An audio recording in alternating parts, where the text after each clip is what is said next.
I used to come from like a band kind of like background as well.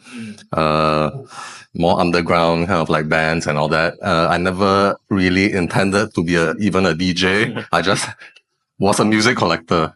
I had tons of CDs, tons of records. And then like one day, I think it just kind of like, it made sense. And then it's like, okay, well, I have so much stuff. Why don't I just like, actually learn how to DJ?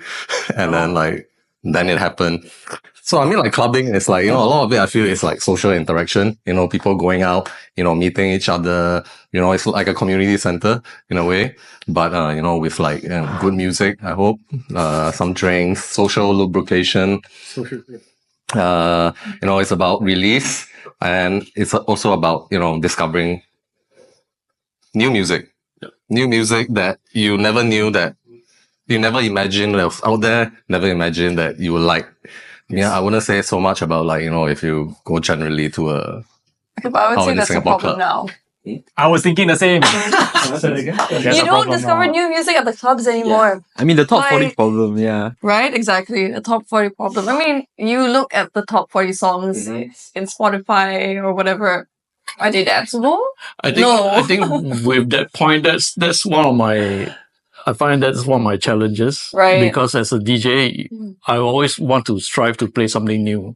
Even like from yesterday, I'll try to play something different.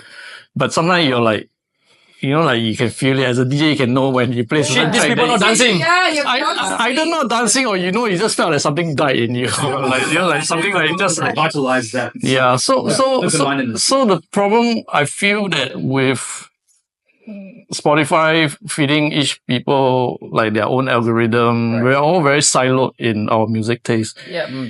I mean, you look at it recent year, what's the really big hit which last time maybe the 80s or 90s where you can collectively know there's a particular song that almost everyone would know. Now the biggest hit, right, of this year, right, is actually 80s hit. Blue, double T, double da. Fucking they revive it. Yeah, I mean, like, even right now, a lot of bands or like artists, just, in a way, I call it lazy, because it's a surefire hit by the sampling or they cover or they interpolate a certain song. So because it generate that certain sense of nostalgia. So like what you say, you feel like there's nothing new and you had to work extra hard to hear something new.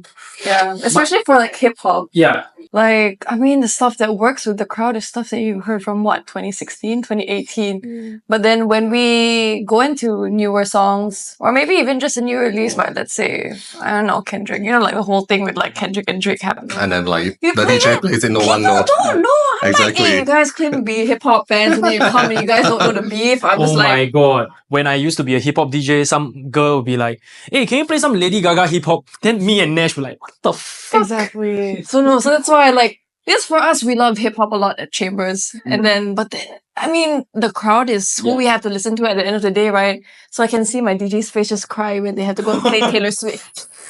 They have to become like us. I mean, we have... Okay, that's something you could learn from the old generation. We'll teach you how to do that. Because during our time, we were always breaking music in.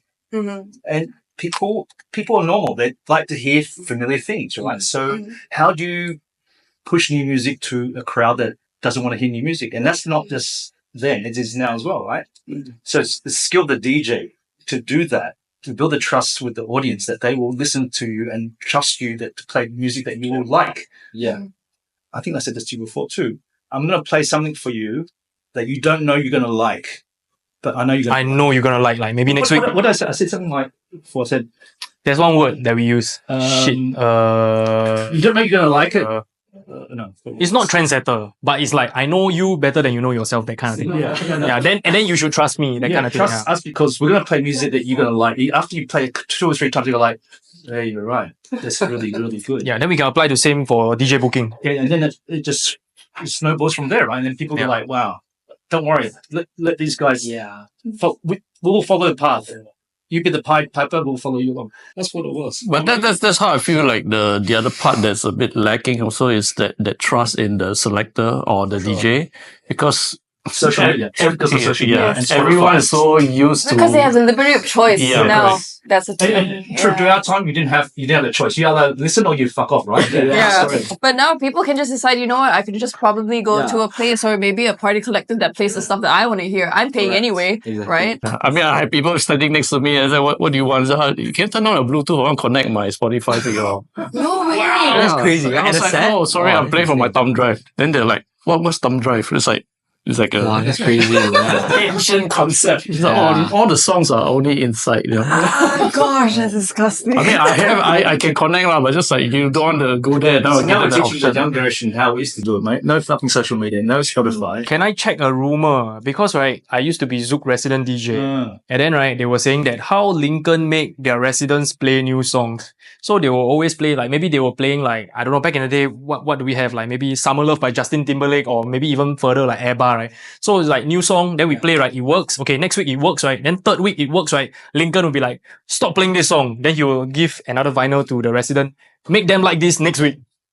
Is it something like that? You could say that. Yeah. It was- That you, because last time it's vinyl, right? So you just take your vinyl away. This song, make them like it next week. And they'll be like, what the fuck? You know? Yeah. So he had to like weave it in between popular songs to psycho them to like it. No, that's what Alfredo did when in '92. Alfredo would play 3 house tracks, and then 1 commercial track, like a Michael Jackson track. So people were dancing to 3 house tracks. Then they're getting a bit not really sure what's going on. Then he'll Michael drop Michael Jackson. Jackson, and they stay on. Oh, okay, they stay on. Michael Jackson, I know this one. Stay on, and then he'll play another 1, 2, 3 house tracks. Oh, okay, I get this, but I know I need to go to the toilet. And then they'll drop another commercial track, and then they stay. Oh, okay, we'll stay on now. I can hold my pee, right? So that was how we educated the people about house music.